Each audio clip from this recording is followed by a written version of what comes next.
നമ്മുടെ നേതാക്കന്മാരായിരുന്ന ആളുകൾ കൈകാര്യം ചെയ്ത വിഷയങ്ങളാണ് ജിന്നും സിഹിറുമൊക്കെ.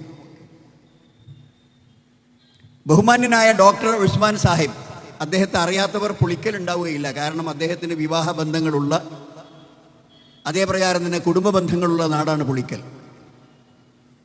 ആ ഉസ്മാൻ സാഹിബ് ദീർഘകാലം ദൈവനിഷേധ പ്രസ്ഥാനത്തിൻ്റെ കൂടെ സഞ്ചരിച്ച ആളാണ്. നാടകമെഴുത്തും അതിൻ്റെ സംവിധാനവുമൊക്കെ ആയിരുന്നു അദ്ദേഹത്തിൻ്റെ പഴയകാല ചരിത്രം.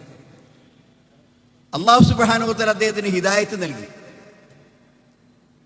എന്നിട്ട് അദ്ദേഹം ഏറ്റവും നല്ല നിലയ്ക്ക് ജനങ്ങൾക്ക് ഗ്രാഹ്യമായ ഭാഷയിൽ സരസമായ നിലക്ക് വാള് പറഞ്ഞു കൊടുക്കുന്ന മഹാപണ്ഡിതനായി മാറി.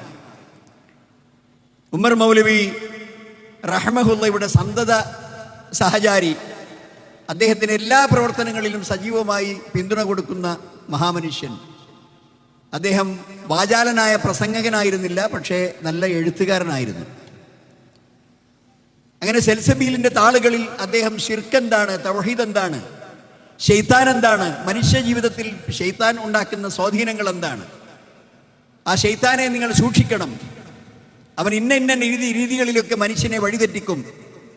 അതുകൊണ്ട് വളരെ വ്യക്തമായി ആ പിശാചിൻ്റെ കെണികളെക്കുറിച്ചും കുതന്ത്രങ്ങളെക്കുറിച്ചും തന്ത്രങ്ങളെക്കുറിച്ചും മനുഷ്യരുമായി അവൻ്റെ സമ്പർക്കങ്ങളെക്കുറിച്ചും സുവിദിതമായി അദ്ദേഹം പ്രബന്ധങ്ങൾ അവതരിപ്പിച്ച് സെൽസബീലിൻ്റെ താളുകൾ എഴുതി. കുറേ ലേഖനങ്ങളായപ്പോൾ അതെല്ലാം സമാഹരിച്ചുകൊണ്ട് ഒരു പുസ്തകമായി ഇറക്കി. അതിനാണ് മുഖ്യ ശത്രു. ഇന്നും ആ ബുക്ക് നിങ്ങൾക്ക് വാങ്ങാൻ കിട്ടും. ആരാണ് ദീർഘകാലം കേരള നദ്വത്തുൽ മുജാഹിദിൻ്റെ അധ്യക്ഷൻ? അന്ന് ആ പുസ്തകത്തിൽ അദ്ദേഹം പരാമർശിച്ച വിഷയങ്ങൾ, സമർത്ഥിച്ച വിഷയങ്ങൾ, പഠിപ്പിക്കാൻ അദ്ദേഹം ഉദ്ദേശിച്ച വിഷയങ്ങൾ, ധാരാളക്കണക്കിന് കോപ്പി എഴുതി വിതരണം ചെയ്ത ആ പുസ്തകം.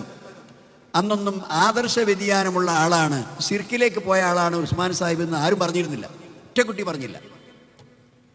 അദ്ദേഹത്തിൻ്റെ കൂടെ KP മുഹമ്മദ് മൗലവിയുണ്ട്, അദ്ദേഹത്തിൻ്റെ കൂടെ ഉമർ മൗലവിയുണ്ട്, ഈ വലിയ മഹാന്മാരായ പണ്ഡിതന്മാരൊക്കെ ഉണ്ട്.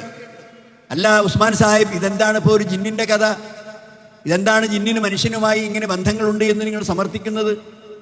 എങ്ങനെയാണ് മനുഷ്യ ജീവിതത്തിൽ ജിന്ന് ഇടപെടുന്നത്?